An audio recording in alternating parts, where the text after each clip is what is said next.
Hello, everyone, and welcome to another episode of the Divorced Woman's Guide podcast. How are you all doing today? It is Wendy, your very own Divorced Woman's Guide, and I am coming to you today with another episode. So don't forget to hit subscribe so you don't miss any of them because I release a new one every single week. And if you're not a member of my Facebook group yet, you are missing out and you should join. So go to Facebook and type in Divorce Rehab with Wendy and be a part of my community. It's an amazing place of support. So for today's episode, I am excited to be joined by my friend, Kalee Boisvert. Hello, Kalee. How are you? Hello. Thank you so much for having me. Oh my goodness. It is a treat, you guys. Kalee and I have known each other for, I want to say, a couple of years now, and we connected through social media, right? Yep. And so Kalee has always been an amazing example and resource for women who are going through a stage of their life where they feel out of control of their finances. And Kalee knows firsthand how to feel like you are back in control. And you guys, I think, are going to really relate to her story. So she and I are going to not only have a conversation about how it is that she can help you guys feel more in control of your finances post-divorce, but she also just released a book, which I'm so proud of you and I'm so excited for you. And her book is called Make Money Your Thing. And just, again, we'll have a link to purchase the book in the show notes. But I want to share a little bit more with you guys about Kalee. So Kalee has been in the financial industry for over 15 years, but her love of money started at a very young age. She grew up in a single parent household and she watched her mom struggle with finances, and she wished that there was something that she could do to help. She also realized that she needed to find her own way to save and earn if she wasn't going to allow her circumstances to define her. How many of you can relate to that? And so her own journey into financial literacy and wealth management began. Kalee chose to become a financial advisor to empower and support people to put an end to their money-related stress. And to further her efforts supporting financial literacy, Kalee has two books. Girl, I don't know how you have the time, being released in 2023. And one of them is actually a children's picture book called Money Wise, Mabel's Bursting Bank, and a nonfiction book that I just showed you guys, Make Money Your Thing, which aims to build confidence and empower people in their financial lives. Woo, Kalee, I know so many people tuning in today are going to be taking copious notes and hanging on every word that you're going to be saying today, because I know that I do every time we get into a conversation about this. So I know that your bio shared a little bit about your journey. And if you would go a little bit deeper and share with our audience today, really, what was that motivation for you, and sort of walk us through your story and your evolution to go from where you were to, a single mom of two with her own business and thriving. Yeah. I like that. Like you said, evolution. I'm like, because there are like these stages and you're like, how did they all connect? But they did lead me to where I am today. So like you said, in the bio, I grew up with a single mom and she worked so hard, but money was still just a real source of stress and struggle. But I was also like a very observant introvert, and I would look around and notice that didn't seem to be the case for everyone. So I would notice like my friends or the other kids would have the things that I really wanted to have. But again, my mom couldn't afford it, but these families did and these children did. So I was like, like there's something to this, I realized. And for me, it was like, I could figure this whole money thing out. And if I could figure it out, then I could master it and I could have the things I want. And, what was helped as well with that is I remember one time like pestering my mom over and over again for a Super Nintendo. I was probably like 8 or 9. And she usually, of course, her response is like, we can't afford that. No, I'm not getting that. But this time she said something different. I think she got annoyed. So she was like, fine, you can have one, but you have to buy it yourself. And that to me was like this like aha moment. Because as a kid, not hearing a no is a yes. So then I was like, that's a yes. Like, I can have a Super Nintendo. I just have to figure out how to get it. And so I'm like, easy peasy. Like that just, again, it was like, yes, and then my mind opened up to this whole possibility of like, okay, I'm not necessarily limited by this circumstance. And I remember saving up so diligently. I think it took me close to a year, but I did it. Like I managed to save up, and it was like over $100 at the time. And again, for a young child who I didn't have like much earning potential and things like that. So I worked really hard at it to get that. And I remember buying it myself, like walking into the store, paying with my own money. And the feeling I got was like, I can't even describe it. It's just like, I can do anything feeling. And I remembered it forever, and it stuck with me every time I had like a new goal. It was like, okay, well, I did that, so I can do this too. And so it was like, then I saved up and I bought a dog. And then when I was 16, I saved up and bought a car. And then I saved up and paid for my way through university. So it was like, that one start was just like, okay, I can do this. And I did it. And again, that feeling of empowerment when you do it yourself. And so to me, that was so amazing. And what I realized, kind of then fast forward to my career journey, is like, I wanted to share that with other women, like going into the finance industry, landing the finance industry. First, what I realized, it was very male dominated, very male focused. And I'm like, well, this isn't right. Because again, I saw my mom really struggle with finances. And now I was in a position where I was like, okay, I can help women. I can support women when it comes to finances. But the industry is telling me, well, women aren't really interested. And I'm like, that can't be true. And, I did a little bit more digging myself, and I started hosting events for just women in my office. And women showed up, and the crowds just kept getting bigger and bigger. And then I realized women are very interested. Women do want to talk about money. This is happening. Women are getting engaged. Women are getting involved. They want to know more. And yeah, so it just kept kind of like you said, evolution, like spiraling from that. So then I'm like, okay, I love doing this. I love sharing this messaging. Now, what else can I do to reach even more women? And that's where I got the idea for the book. And so I wrote this book, Make Money Your Thing. And it's essentially in one book, like all the things I'd want women to know about money and finances as well. So that's been my kind of journey and evolution, is starting out not having much, realizing that I was still able to achieve the goals I wanted to, even in that circumstance, and then wanting to share that with women and getting to now share that with women. Yeah, I love that. And I can even feel like your shift in power, right? Like it's almost like your mom handed the torch to you of standing in the power of creating whatever it is that you wanted. Not that you necessarily needed the permission, but it's like the word that came to mind for me for you was like, wow, what an empowering moment. Yeah. And it was like, it just kept empowering you to like reach your next level and your next level. And I talk a lot about this, not just in my podcast, but in a lot of my content about transformation is something that's always happening, and we're always up leveling and up leveling. You get to that next ceiling and you break through to the next. And yeah, that's what I heard you really striving towards. And God, what control you get to feel, right? I think we spend so much time worrying about all the things that are out of our control, right? And so many of us keep an arm's length to money. I know that a lot of my story, but like I did that. I was so afraid. I was like, oh God, like it was like, covering my eyes, but like being able to see a little bit out of them when it came to money. And so I know that you have, I know that you have a lot of amazing information in your book, which everybody should go buy because there's so much wisdom in it. Obviously, we have 30 minutes. So can you share with our audience, what is one of the most common fears or, stories that you hear clients come to you with that you're able to really shift their perspective, very much like kind of how your mom did for you? Yeah, that's a great question.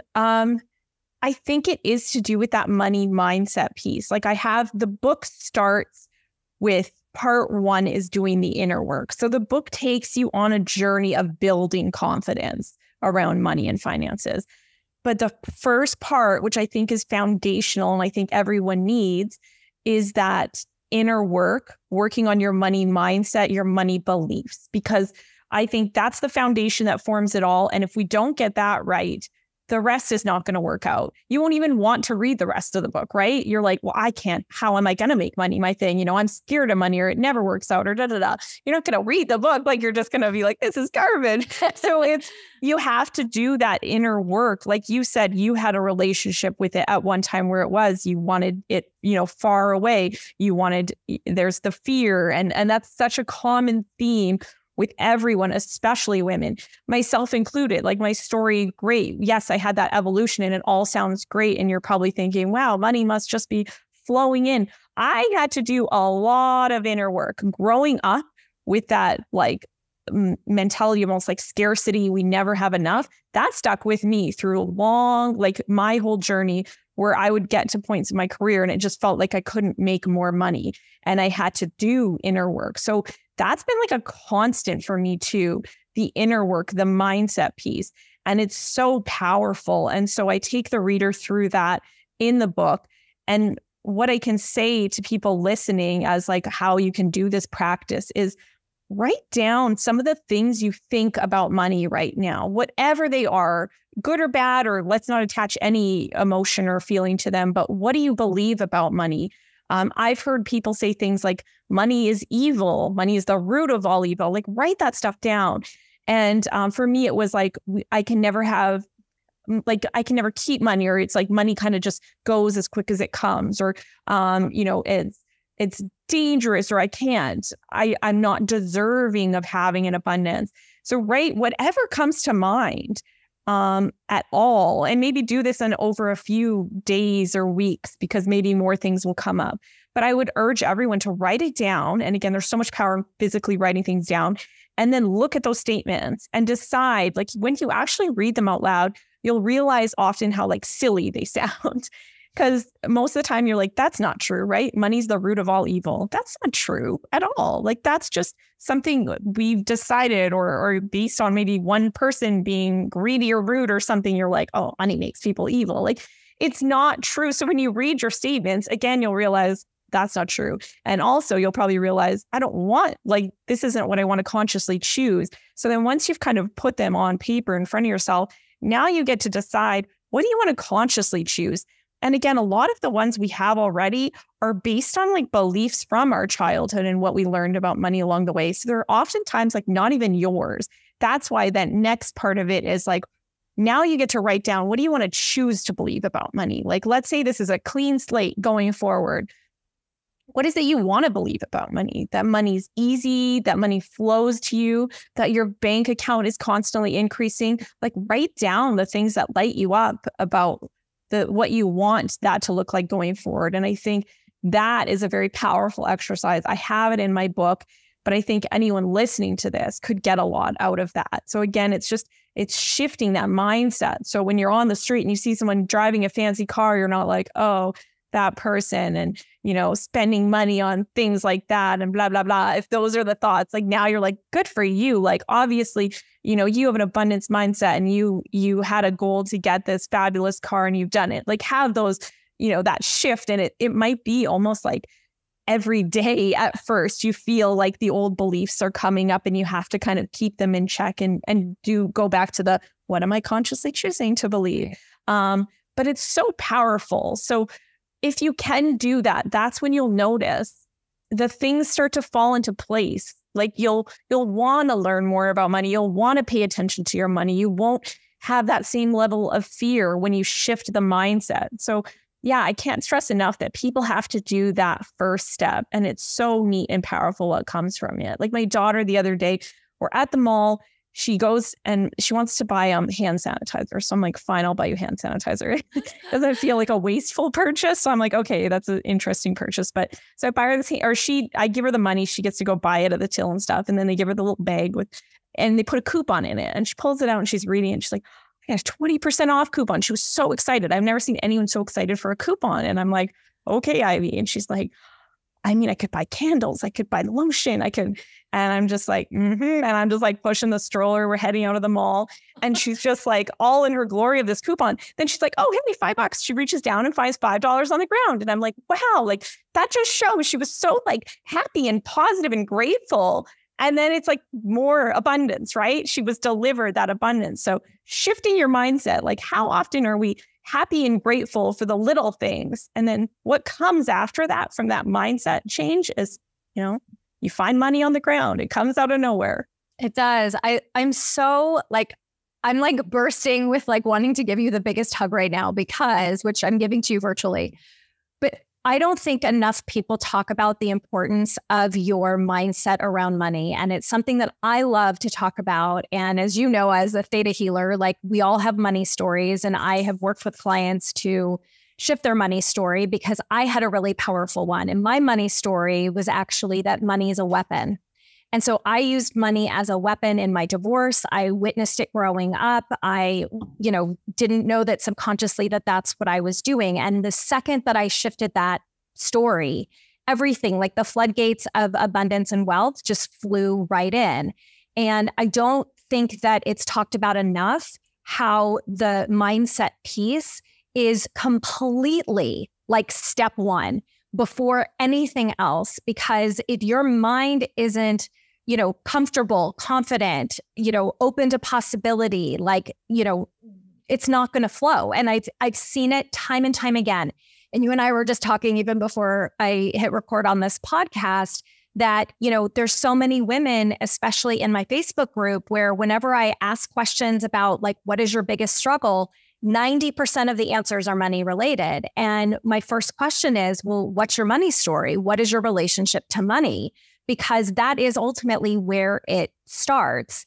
And so I thank you so much, not even just for saying that, but also for writing about it, because that is the first place where we have the power to take control of our finances. So when that step, then, you're like, okay, I've got this. And again, the stories are going to keep creeping in and you get to keep reminding yourself, right? Money is not the root of all evil. Money is not a weapon. Money is abundant. Then what does somebody do? What is because I know when I had to start learning about money and my finances and my investments and these terms that I'm like, what the hell does this mean? What is break it down in terms of where is a good place to start and what can somebody do to alleviate the stress and the overwhelm? I think if, because I know that was my experience around how to really be smart with our money, especially for those of us going through and on the other side of divorce. Yeah, absolutely. That's so important. And there's probably, it is overwhelming and it is stressful. Acknowledge that. Be it's okay. Hey, I'm feeling stressed about money. Guess what? The majority of the population is. I like to give myself pep talks like that to remind myself it's okay to feel like this. So you don't get all, because when you don't, it's almost like it becomes shame, right? That's why I called the subtitle of my book is ditch the shame. Because money becomes shame. And I'm that's so sad because that's, internalizing money as a quality about you. Oh, I don't have enough money or I'm not, my bank account balance is at this. Now I am not good enough. Now I am not, succeeding in life or something. That's awful that we link our self-worth to money. So acknowledge that, hey, it's stressful. That's okay. And you're amongst good company because guess what? A lot of people have a lot of questions, a lot of unknowns with their money. It's a tough topic and it's part of life. And we have to acknowledge we're going to make money decisions on probably a daily basis as an adult. So the good thing about being a kid is you don't have to. Then you grow up, you do. So I would say step one, okay, we've done the inner work. We're feeling a little bit better. Now it's about money awareness. So again, we've been kind of hiding, avoiding. We need to take a look at where we are right now. So I walk the reader through this as well in the book. It's again, knowing your numbers. So that exercise of, how much money is coming in every month, what is going out approximately, and where do you stand with your net worth as it is today. So it's really taking an inventory of what you have. So the different accounts, the approximate balances in each. So it's taking a look at things. So again, so often we avoid, we hide from it. We don't pay attention. We need to pay attention. And it starts with knowing where we are. Because if you have goals of what you want to achieve and what you want to do, maybe as I would love to have an early retirement. I'd love to travel the world for a year, whatever it is, fabulous. there's the goal. But to get to a destination, we have to know where we're at right now, right? Like think GPS in your phone, first step, like you can put in the destination, but it's going to need to know where you are right now. So that's the money awareness piece. You have to know where you stand right now. So you have to know your numbers. It will require just taking a bit of time, looking through, okay, how many people say like, I have no idea how much money I spend. Great. Now let's figure it out. So just look at a past month and go through line by line and treat it as an awareness exercise. You're just looking for awareness because you need to know where you stand. It's not a guilt exercise. It's not to make yourself feel like garbage. It is just, this is the first step into taking you towards your goals. So it's knowing your numbers. So it's going through a budget. So the B word, no one loves a budget necessarily, but again, awareness tool of just saying, okay, what did I spend last month? Tallying it all up, whether you use like a Excel spreadsheet or maybe there's a budgeting app you use on your phone or you just write it down on a scrap of paper, whatever works for you. Don't overthink it. And then, so that's understanding and answering the question, how much am I spending? Where's all my money going? And then the net worth piece is taking an inventory of everything. So again, that's listing all your assets. So all your accounts, your like what you own, things like maybe your home or whatnot, much equity you have in your home, and then all your liabilities. And that's going to give you an inventory of your net worth or what we call a net worth statement, or I call it like a financial inventory or whatever you want to call it essentially. But again, it's that awareness piece. So I think that is the next best step for people. There's so much power in knowing that, right? Just understanding where you stand. And if you're thinking about divorce, going through divorce, you're going to need this information anyway. So that you've already done the work then, or you've sort of already done part of that work if that's a process you're dealing with. Right. And then I would imagine that this is something that gets to become part of your routine, your monthly routine, right? Yes. Yeah. Well, whatever works for you. I mean, we have busy lives. So if it's like, if you're kind of a creature of habit, just looking back and seeing like a previous month, if it's a typical month of spending, that'll probably give you a good idea of what you spend on average per month.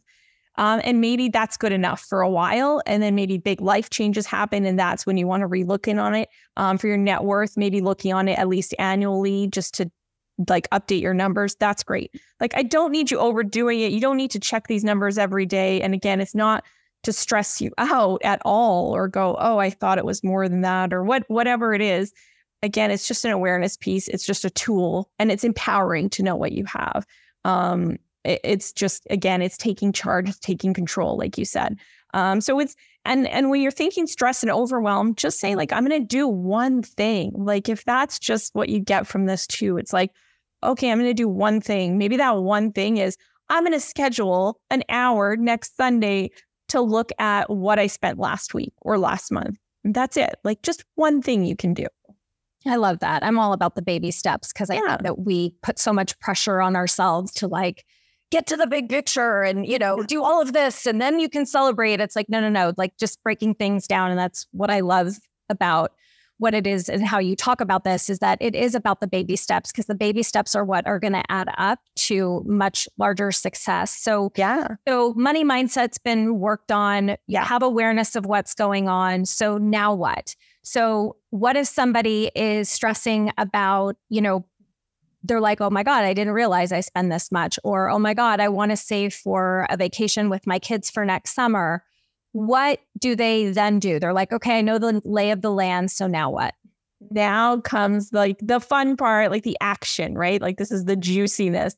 Action is what money and finance is all about, right? Like when we're hiding, when we're avoiding, the biggest problem with that is we're not doing things. We're not taking action. So you've done the mindset work, you know your numbers, and now it's, okay, what do I need to do? And we can do baby steps with action too. So maybe it's, okay, I know I want to go on this trip with my family. So the action step, what's step one? Well, first aid, finding out how much it costs. Okay, that's action step number one. Check, you've done it. What's the next step?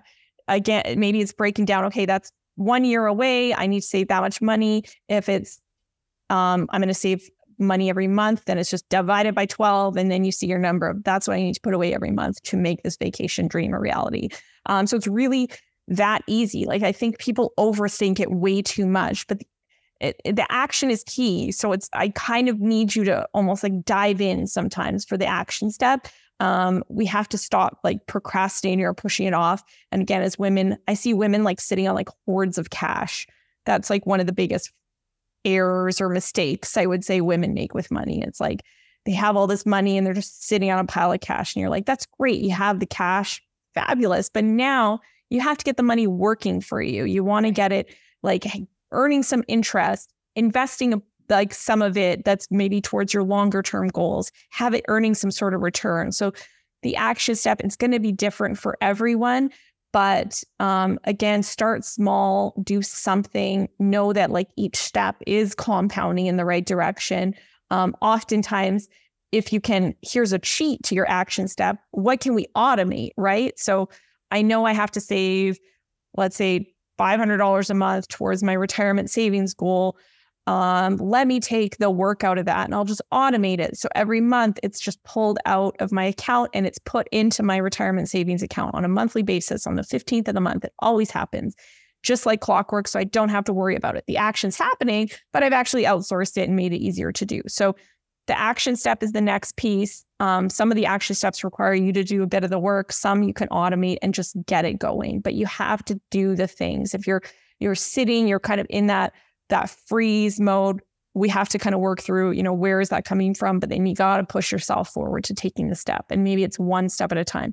Maybe I'm saying, oh, you need to invest your money. And now you're frightened again. And you're like, cheapers. Like first I'm talking about money, then I'm realizing how much money I have. Now you're wanting me to invest. Like, hold on, Kalee. So yes, I'm telling you to invest, but maybe start small then. Like put $100 into an investment and that be your starting point. Whatever it is, again, just do the things. We have to do the things. As women, I don't know what it is. Like we have some sort of imposter syndrome or something where we just decide, I don't know enough. I can't do this. And we hold off so long. And I have a whole chapter about this in the book about investing and procrastinating and what that leads to. And I was guilty of it myself, but I'm asking women, you're going to have to sort of trust and dive in a little bit here when it comes to investing. Yeah. And I can't stress enough how important it is. Even if you have $10 a month to put away to invest or put it in an account where after your first year of saving, you start investing it. I mean, that was probably one of the biggest aha moments that I personally had. And I'll remind my listeners, like I realized I was in debt, didn't know that when I was married. I didn't know what my ex-husband had been up to or doing. And shame on me, it will never happen again. I will never turn a blind eye to anything ever again. And yeah, there were some months where I was like, God, I don't want to look at this, but I know that I have to. And there were other months where I would like, okay, well, I need to like cut back a little bit here this month so that I have, this to be able to put away. And I love the automation piece that you talked about too, because that's also what I do, right? So it's like, I already know that there's a certain amount of money coming out of my big account, going into my investment account, that money is being invested every single month. Because what I've come to learn from my divorce is that your money gets to work for you. You shouldn't be the one like slaving away all the time. Like your money gets to work on your behalf where you're not having to do anything. You're investing it for that future self. And, one of the things that I love doing when I work with clients is unless you have a vision of the life that you want to create, it's really hard to even be motivated to want to save money or, because then it's like you're in survival mode, right? Versus when you have this vision of, whether that's wanting to take a vacation, whether it's, wanting to retire when you're a certain age or, I don't know, like, whatever your passion is that you're saving for, it is so much more motivating to know that that's a possibility and to set yourself up. I always talk about that it's so important to take action from that future vision, right? To take action from that future version of yourself today, because if you don't, then you're going to stay in the scarcity place. So I know that you've shared so much information, so so abundant and rich with goodness. But what are some other money do's that money do's, D-O apostrophe S, ladies and gentlemen listening? But what are some other money do's that maybe, some of our listeners aren't thinking about that you can recommend? Yeah, absolutely. Like, I think, again, if you're struggling with the mindset stuff, maybe it's just like writing down like a daily affirmation or something you're grateful for to kind of just push you into more of a like openness of like, okay, I see the good and I feel good. So that's like one little step, right? A daily affirmation. You can just Google like, what's a good money affirmation or something like that.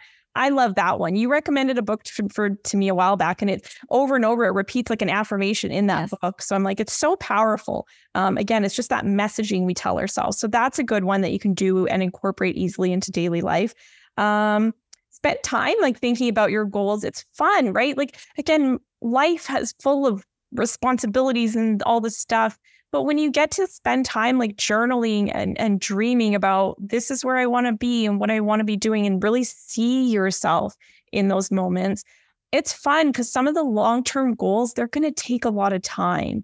And so if you just like kind of sit around, waiting, you're like, I'm going to be happy when I, get that retirement plan I have in mind. It's, so you have to do stuff along the way, whether it's, again, writing down the goals, dreaming about it, seeing yourself in it, celebrating your successes. Like, let's be honest, there is a lot of money decisions we have to make, and it's giving up one thing for another oftentimes. So take time to like celebrate those moments, like go out for a dinner with your girlfriend or, have a glass of wine or give yourself extra dessert, whatever a reward is for you, do it. Because when you are succeeding, you're taking the steps, you deserve to like the pat on the back. Don't just think like, oh, I'm expected to do this. And this is like a standard, like whatever, like this is, no, you're doing good and you're succeeding in the money game. So do it. Be open to learning. So just on the go, maybe it is listening to a podcast like this, right? Where you're like, okay, I'm learning some tips. Great. You can, maybe you subscribe to a newsletter. Read an article about money once a week or something like that. It's compounding knowledge, right? Don't take it like where it's all coming at you at once and you feel overwhelmed. Just like little bits you're going to find are slowly accumulating, and you just all of a sudden are like, oh, I remember hearing that, or I know what that means. So it's just like, again, those baby steps. Commit after you're hearing this podcast to one thing that you want to do or find out about. So a lot of people, I ask them questions like, oh, what is your interest rate on your credit or your or on your debt, or how much do you have owing on your house, or things like that. And they're just like, I don't know. So it's like, okay, maybe there's a question or a thing you want to find out the answer to. So go do that. Do that one thing. I'm going to find out the answer to one thing I don't know about my finances that I probably should know. Those are really good things. Just like little things like that are going to make such a big difference. And another thing go ahead. Because I say like all this sounds like it's confidence building, right? Yeah, exactly. It's just little things you do and you're like, oh, I feel better. Because that's the biggest thing is money is stressful. How can we make it less stressful? How can we change that around to say, no, money doesn't have to be stressful. Like, we can work with the situations we have. I don't like, the book was never meant to be this, like, this is how you become a multi-billionaire and things like that. Like, that is going to cause more stress for you. It's going to cause more shame, right? Like, oh, that's never going to be me. No, it's acknowledging like, hey, I'm doing good and I'm okay. And this is what I want. And it's maybe not the same as that person over there. And that is okay. So I don't know where this fits into the steps or whatnot, but it's another thing I stress is about just acknowledging your money uniqueness. So being you and being okay with being you. Because so much of what we're doing with money and what we're buying and what we're spending it on has to do with almost like keeping up with the Joneses, or saying like, oh, I'm this age, I'm supposed to be married, have a house, have a SUV, have a boat, I don't even know. Like you can have an endless list of things you need to have. And then you find yourself realizing, I don't even want that. Maybe you're more of a minimalist. Maybe you like to go camping instead of going on like a glamorous beach vacation. Maybe you want to rent versus own because you like the flexibility of it. Like, acknowledge that you are going to be different and that is okay. and be okay with that. And you're going to have to block out the noise, because when you're scrolling social media, it's probably the worst thing you can do if you're sort of having some feelings about money that aren't necessarily in the positive direction. Or even if you are, you're feeling great. You're like, yeah, I'm doing the things. And then you're scrolling, you're like, oh, but I don't have what that person has. And oh, their car is nicer than mine. And then a Mercedes drives by and all that. And you're like, well, you're like right back down to feeling horrible. You have to just really embrace of like, hey, this is what I want. This is what brings me joy. And that's okay. And that's what we need to say is okay and be okay with. And kind of, again, put the blinders on, focus on you, focus on what you want to achieve, because it's not the same as everyone else. So embrace that uniqueness. Yeah, I love that. I mean, I talk about this whole like Facebook facade, right? And you guys, people post what they want you to think. So you could go on there and stand in front of a fancy car and have someone take a picture of you, and you pretend, it's like, and you put that reality out to the world. Or maybe you see people on this like fancy vacation. Well, maybe their parents paid for it. You have no idea, but we start making up all these stories within our head. And I used to do that. Like I used to want people to think my life looked a certain way until it was just like a complete sham. And here we go. I'm divorced and now what, right? But what I love that you just said that I really want our listeners to pay attention to is, instead of focusing on the things you don't have, focus on what it is that you do and make that money work for you. Like, just because you're not there today doesn't mean that you can't be there in a year. It doesn't necessarily mean that you can't be there in 2 years. It is a goal that you get to set for yourself. It is motivation. This past weekend, I was very fortunate and was invited to my best friend, and they bought an investment property in Utah. And she invited us because the house was done and it's an investment and they're going to Airbnb it, this whole thing. And I could have gone and been like super jealous that like, well, I can't do that right now. Or why didn't she ask me to like want to do this with her? And instead I was like, oh my God, I'm so lucky that I have somebody in my life. Realization number one, right? I'm so lucky that I have my best friend who loves me and my family so much that she invited us to go, stay at their house, right? To go be there for free. And secondarily, I was like, this is a really smart idea. And I literally came back and called my financial advisor yesterday. And I was like, I really want to do this. So what do we have to do? Right? So use it as inspiration, use it as motivation for you instead of, focusing on, well, I don't have that right now. It's like, well, but wait a second, I get to have that too. So what steps do I have to take now, right? That will enable me to get to have my investment property right down the road. Or maybe it's wanting to buy a bigger house, or maybe it's wanting, like you said, buying a boat or getting a fancier car or whatever, whatever it is, right? Like you get to empower yourself with the information to achieve any and all money goals that you set for yourself. So Kalee, as we wrap, so much. I mean, we could have like 5 other episodes about so many other topics that you talk about in your book, but leave our audience with one last piece of wisdom on how it is that they can make money their thing. Yes. So again, step 1, just don't say things like, I'm not good with money. I'm bad with math. Like erase those from your vocabulary. Just do that. And let that be the thing. So money is your thing. Just because it is. And I've now given you the role of or decision that okay, it's your thing. No more, I'm not good with math. And that it's as simple as that. Let's at least just ditch the negative phrases that are disparaging and aren't the truth and aren't setting us up for success. Let's just decide, hey, I'm good with money and I'm learning about money and I'm going to be a CEO of my finances and I got this. I love it. Oh my gosh, Kalee. Thank you. Thank you. Thank you so much for being on the show today. And you guys go buy this book. It is on Amazon. You can also find the link in the show notes. And Kalee, where else can people find you and how can they interact with you and also follow you on social? Yeah. So my website is just KaleeBoisvert.com. You can reach out to me on there. I'm on Instagram, Kalee Boisvert. same thing, reach out to me on there at any time. If you have like questions or you want to share stories, I love hearing from people about anything to do with money. So do reach out anytime. I love chatting about this stuff. Yeah. And just to spell your name for everybody listening, it's Kalee is Kalee and Boisvert is Boisvert.